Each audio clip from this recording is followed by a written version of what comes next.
Hi everyone! No, hey guys, so I got, some likes on Twitters, and I'm assuming those are people who are interested in learning how I do portraits. As you can see, I'm doing a bit of a height lineup.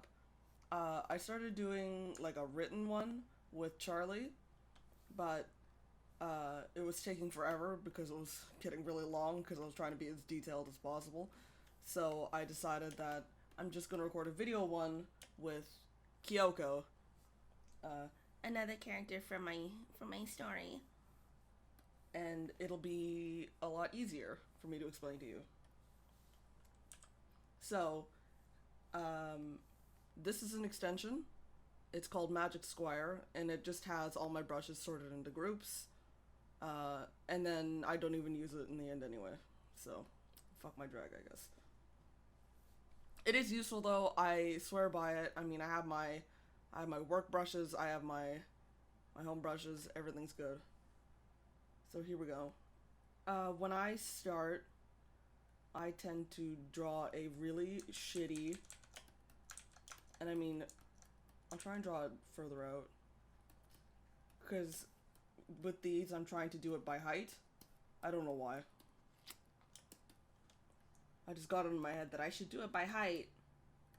So, as with most of my drawings, it starts out like garbage. That's just how I roll. But I try not to keep my drawings too tight in the beginning. Here we go. Get our bangs in. Get our goggles in. Now, I don't use reference for my own characters because I've drawn them so many times over the last god knows how long, 20-ish years, over and over again, reiterating them that I don't need reference. However, I do have some painting reference available to me, and I was using the Diablo 4 portraits as just a look how clean these are. You'll never be these clean. These clean? This clean? That's okay. I'll just put those there for now. Anyway, so I'm back to drawing Kyoko. Now, no, I won't get distracted. At this point, I just want to make sure that I'm getting the major landmarks in. So where the brows are, it doesn't have to be good, because we're going to be painting over it later. Where the eyes are, and the eyes are, generally speaking, the center of the eye meets the top of the ear, generally speaking. Kyoko's a shithead, so she's smiling a little bit.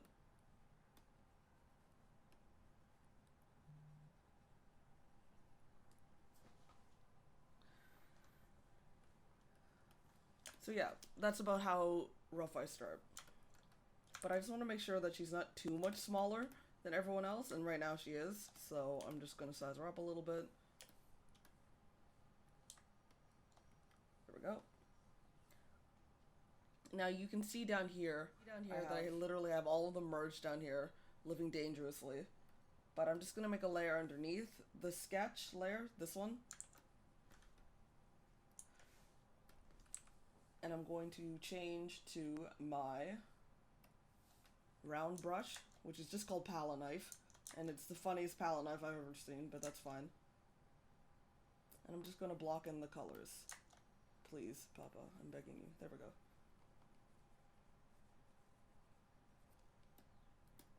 I'm going to block in the colors.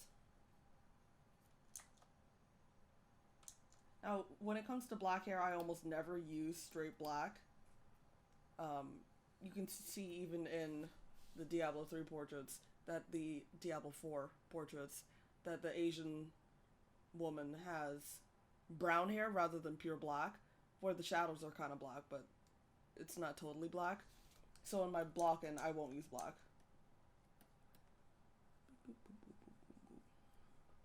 Now you see I'm not being careful at all. and I don't think I'm ever careful in my art, which is maybe why I am where I am. Kyoko wears a pink jumpsuit because she's who she is.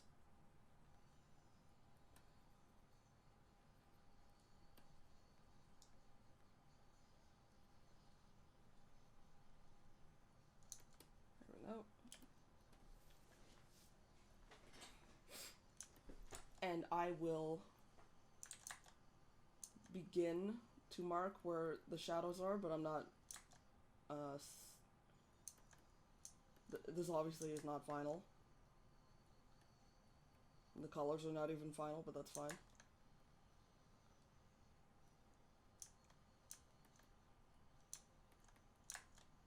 Some cash shadows for her hair. And her pink goggles. Nope, that's red. Bruh. Pink. It's red pink, but it's pink. Now, what I do here is I'll set the line layer to multiply, especially if I didn't draw it in black, but I did. And then I'll drop it to like 18. And now it looks crazy. But that's fine, because we're going to start refining the color block layer underneath. I really need to stop using crazy. Like, I know that it's a bad word to use to describe anything. But, anyway. So apologies for that. My voice is real low, bassy today. And that's okay. Sometimes we just have a bassy voice.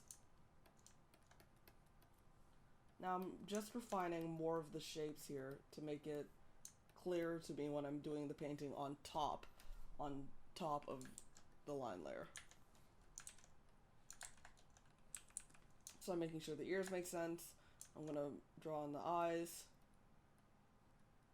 This can go away, I'm not using this. Oh, for reference, this little window that just kind of hangs out on top no matter what is called pure ref. Like, you can just Google it, and it's just a little reference window that hangs out on top. You can't color pick from it, obviously, because it's not Photoshop, but you can have something that you just need to look at, and it's really handy. So, we're back to Kyoko, and she's looking a little bit like a clown whore right now, but that's okay. Portraits look wild when you're starting them out in Photoshop. Because portraits in digital are wildly different than portraits in traditional. Because in traditional, you really have to make sure that everything's blocked out before you start painting, and you can't just paint in blobs like I'm doing. Okay, so now I'm going to group these two boys together just to make it easier for me to pick her up and move her around. And now I'm going to start painting on top. Now, anatomy can be quite tricky, especially when you get into the sticky world of races. But generally speaking, the brow bone, this area that I'll just paint white for now, will protrude over this bone that'll paint really extra dark. Like the bridge of the nose and stuff, this will all be in shadow. Now, we're not going to use those absolutely incorrect colors. We're going to do it right.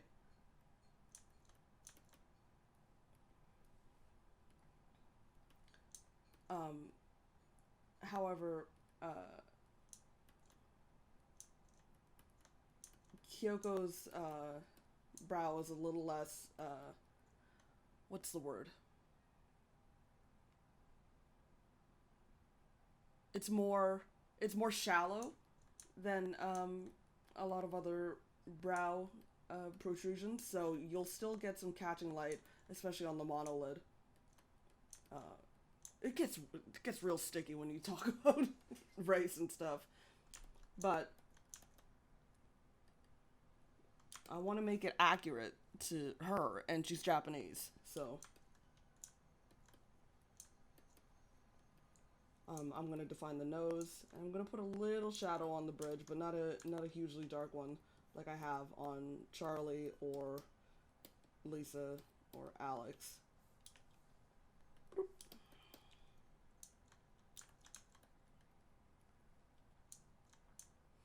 I'm going to mark where the highlights are. I'm going to make her mouth not look like awful. And I'm going to put the top lip in shadow because this is like flood lighting from the front. So basically any light that's coming in is going to be going down like this onto her face.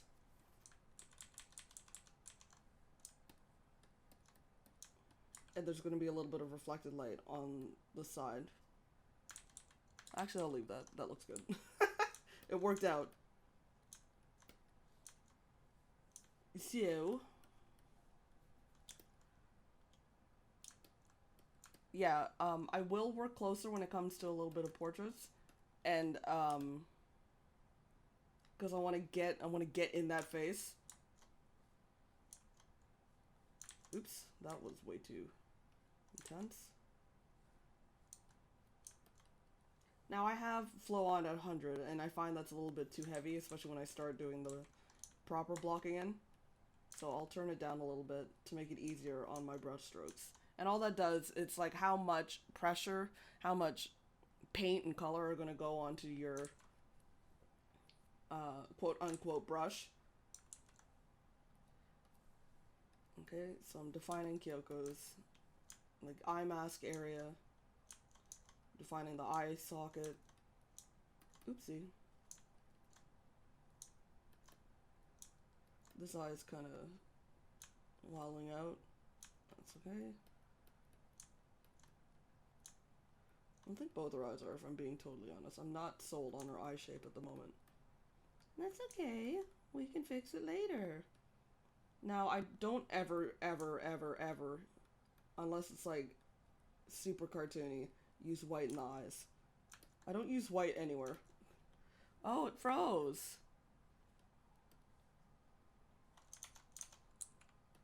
Why did we freeze?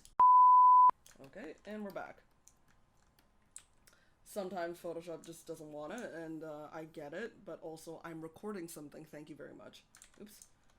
So, where was I? Oh, I was defining the mask of her eyes and the lid. Now I tend to work very light here. Like I don't press that hard. I just want to get in the shadows, the shadow shapes, without fucking it up. I want to define her chin a little bit more. Her face is kind of oval. I also want to unlopside her face. That would help. Now, at this point, I've made a goof with her eye, I'm noticing. So what I'm going to do is I'm going to select, I'm going to copy merged, and I'm going to paste in place, flip horizontal, put it over here. Now her eyes match. And then I'm going to merge down onto the paint overlayer. Bing bong. I'm going to put in her nostrils, which is something that I usually do earlier. Might be. And I'll use a dark red because I'm going to end up putting a lot of reds in the nose anyway. Because that's where a lot of the, like the protruding points of the face tend to be where you can see the blood flow going through it. Like the lips, the ears, the mouth. I said mouth already. The nose. I'm going to mark where the corners of her mouth are. Boop. Her face is a little lopsided, but this is where merging it into a group, or selecting the group helps, because you just do this. Just skew it a little bit. And transform it a little bit, and she's fine. Or she's better. Now, I am an agent of chaos, as you well know, and I like merging down. But for you, I'm going to attempt to not merge down because I know that that is terrifying. And Kyoko's outside silhouette is pretty easy to maintain. Whereas Other folks have much more complicated outside silhouettes. Here we can maintain this bob fairly easily by going to the layer and selecting it and cleaning it up a little bit, and it'll be fine. I'll probably merge it later. Now I'm going to put her hair over this, and I'm going to suggest where the goggles go down. I'm actually going to clean up her goggles a little bit because they don't make sense right now.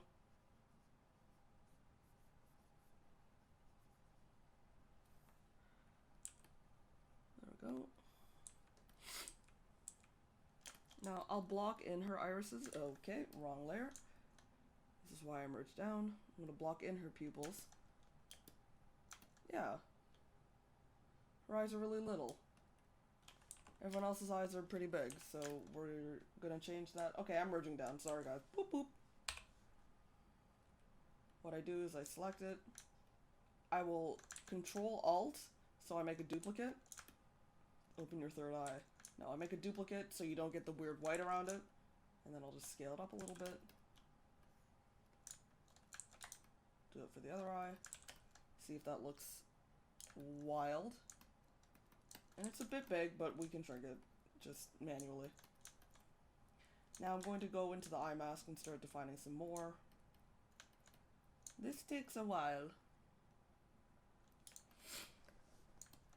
Usually I have music on, but I'm not going to torture you with music.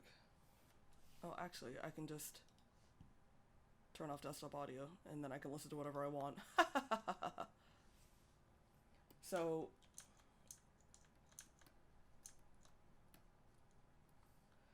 I'm just defining her eyes a little bit more, because right now she does look a little bit manic, which could work, but I don't know if that's what we want in this really relaxed, chilled out portrait lineup.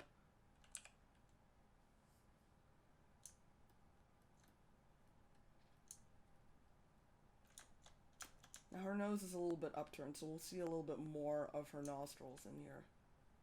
And usually when it comes to the nose, you'll see a little bit of the reflected light underneath. But there's usually a very dark cast shadow underneath the nose, especially if it's bigger. So we'll just get that in while we're thinking about it. I'm just adding some tint to her lips to make her seem less dead. And painting over where the sketch was.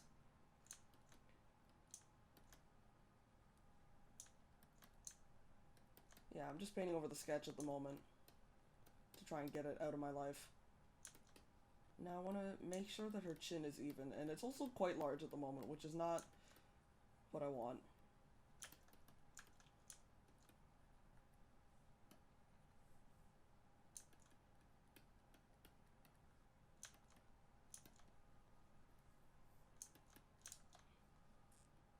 I'll probably speed it up here so I can just paint for a little bit, and y'all can just watch me do it.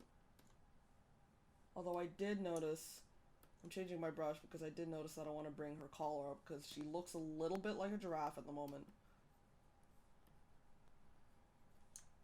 And like, while I appreciate the long neck, it might have been too long. So now I'm just using a hexagon brush, which is just called brush 9-1. I know, great name.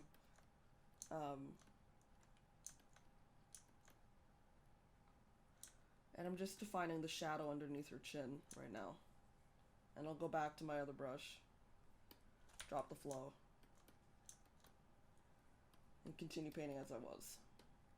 Now the neck is kind of tricky. You want to make sure when it comes to the neck is that you're getting this chin shadow in, but you're also getting in like the sternocleidomastoid and the clavicles, especially if they're showing. And when I say sternocleidomastoid, it's this muscle, I'll draw it in pink, that goes from the mastoid behind the ear down to the sternum and the clavicle.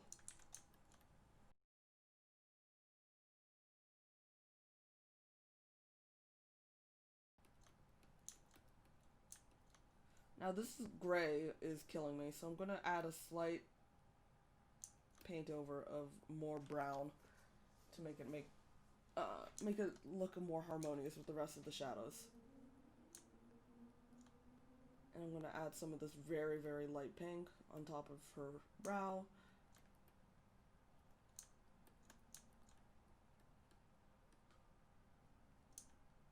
And I'm going to accentuate her cheekbones here.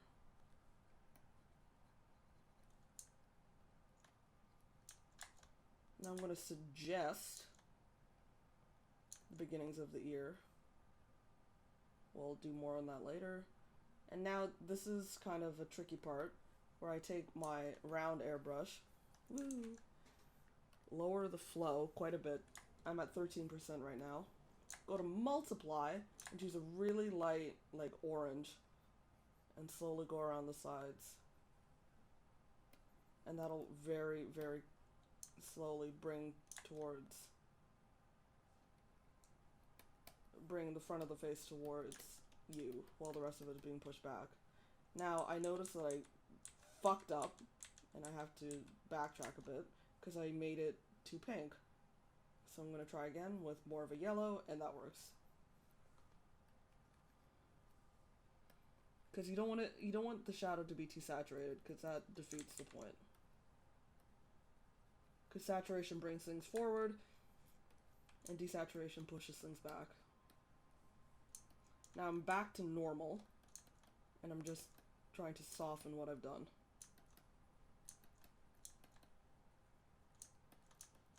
I'm just trying to figure out how her cheeks are working.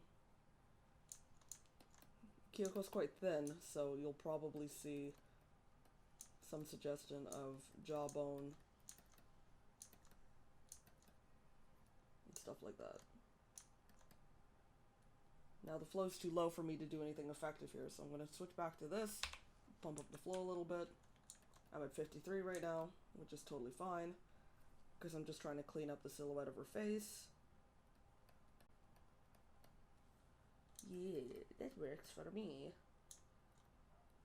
She's got a bit of a Matthew McConaughey going on. And some other sort of smolder. Now I decided that I hate the color of this jumpsuit. So I just use the I don't even know what this is called. Quick selection tool. It's just the one that's the little circle. So I'm just gonna go ahead and I'm just gonna change that a little bit. Some more of a purple pink.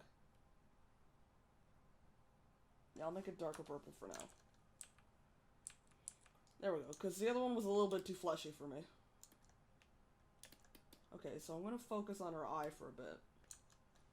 I'm gonna use a soft brush. I'm going to use black, like a hero.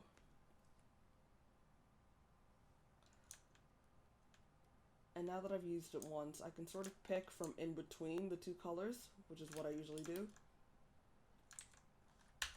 Turn down the flow, and now I can start working on pushing the sides of the eye back.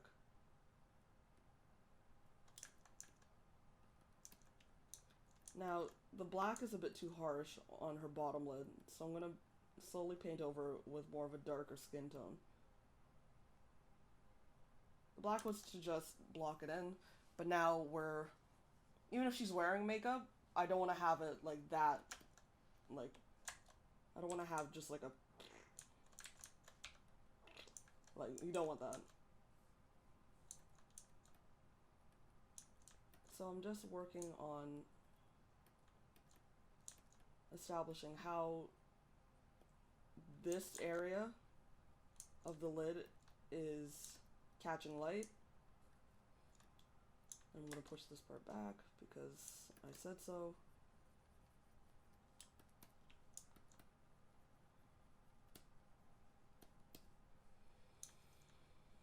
A lot of this may be do as I say, not as I do. I'm realizing, because I paint like an asshole. I'm defining her brows right now because I want to see closer to the final shape and not just that weird blocking that I did like 20 minutes ago. Now this cast shadow is getting too dark, so I'm just making sure. A lot of this is just fussing. Like, I know you shouldn't fuss in painting, but some fussing is okay, I guess. Whatever you're comfortable doing. If you're comfortable doing big block-ins for the whole time, then do it. But if you're like me and you want to get closer into the details, especially when it comes to portraits, that's fine, too. I think as long as you're creating and having some modicum of fun, I think you're doing the right thing. Now I'm softening the shadows around the bridge of her nose and her brows, and noticing that one eye does not come as close to the nose as the other one. That's fine. We can fix that.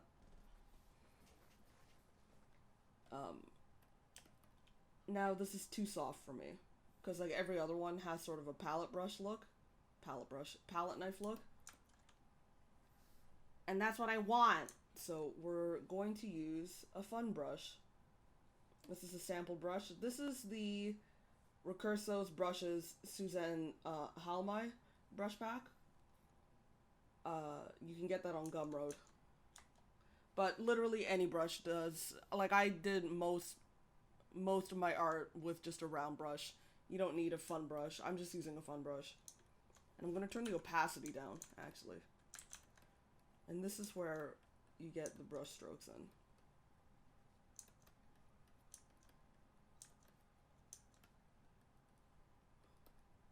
So I'm just defining her mouth area, defining how the bridge goes down, making sure that highlight stays intact. This looks crazy. So I'm realizing something's gone wrong. So I'm gonna try and fix it. I promise. Maybe we'll cut here. I think this is just too gray. Hold on. Hold on. Oh god. Oh god, everything's gone wrong. Barbara, I've made it sick, Barbara.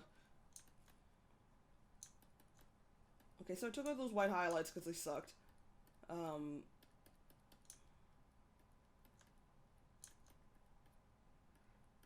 Just pushing her nose forward a bit more. We can add highlights back in, don't worry.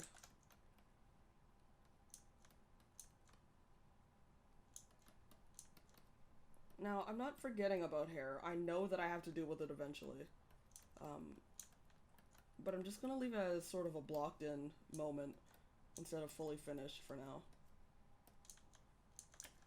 I want to focus on the face, because I'm discovering that I cannot talk and paint.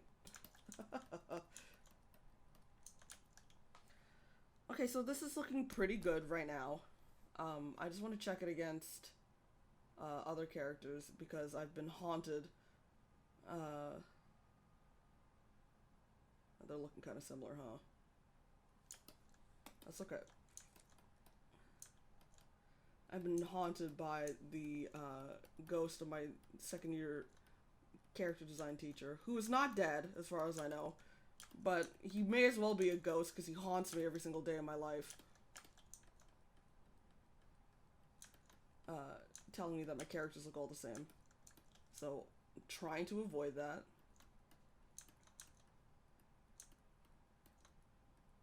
Now if I want to do that cool eyebrow Instagram fade, I use a shadow with it instead of just the regular skin tone.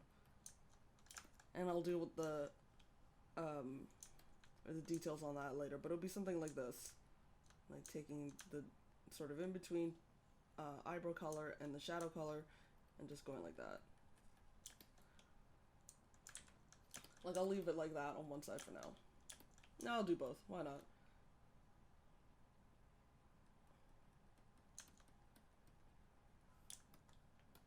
There we go. Now I'm noticing that Kyoko's a little wall-eyed. I'll add in some more details to her eyes. Now I don't draw Kyoko nearly enough anymore, since I guess she sort of got pushed to the background. of Project Solace. She's not a background character. She certainly isn't, but she certainly doesn't interact with the two protagonists nearly as much as she used to. There we go. I usually add a bit of red here because it implies that there's no makeup there. It implies that there's the you can see the inside of the eyelid, stuff like that. I'm gonna add some detail to the lips because I'm scared of the eyes right now. I'm gonna add all the creases and stuff that come with having a sphincter muscle on your face. You have 3 on your face. You have your eyes and your mouth. It's horrible. Now, Kyoko's lips aren't super protruding, so we won't need a huge shadow here, but it does need a cast shadow underneath the lip. Like, Kyoko's face is fairly flat.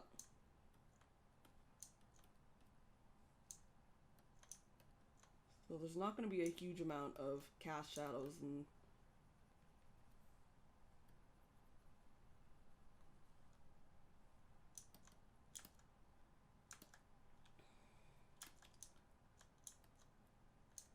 now, if I want to make sure that I'm getting the detail of the monolid in here, I'm going to use a dark brown and just show how the lid works.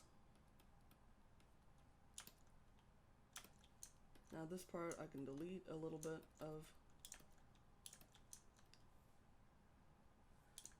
and I want to get more highlights in where the tear duct is.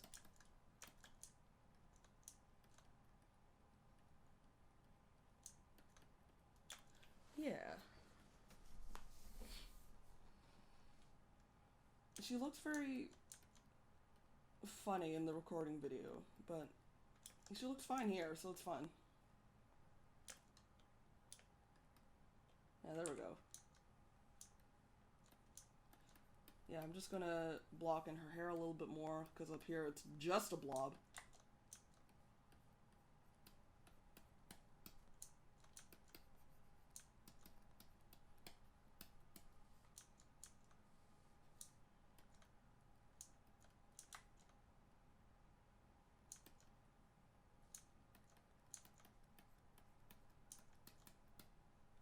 I want to make sure that the cast shadow colors match, because there's, well, it doesn't look like they match, but we can fix that. She looks very sweet, doesn't she? She isn't, but she looks very sweet. I can block in some more of the jumpsuit.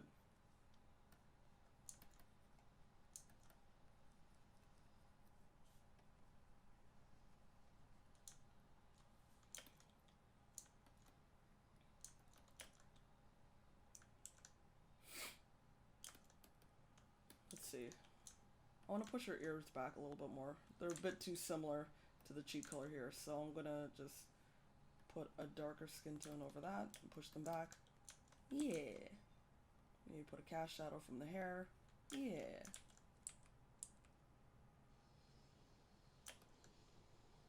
Now, what I want to do is I want to take the soft brush, let's use a linear dodge, and more of a yellow, really dark because you don't want to make it too bright, and then we can just start adding those highlights back in across the bridge of the nose and on the cheeks.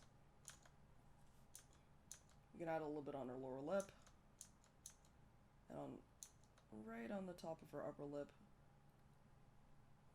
because her lip might be catching some light there. Yeah, see, it looks good. Put a little bit on the sides where there's some bounce light being caught. There we go. I went to college. Yeah, so this is looking pretty good so far. And that's kind of how I start a portrait. Like, obviously, it's not done. It's not anywhere near done. Most of these are nowhere near done. But that's how I started. And so I hope that was informative to you. Thanks for watching.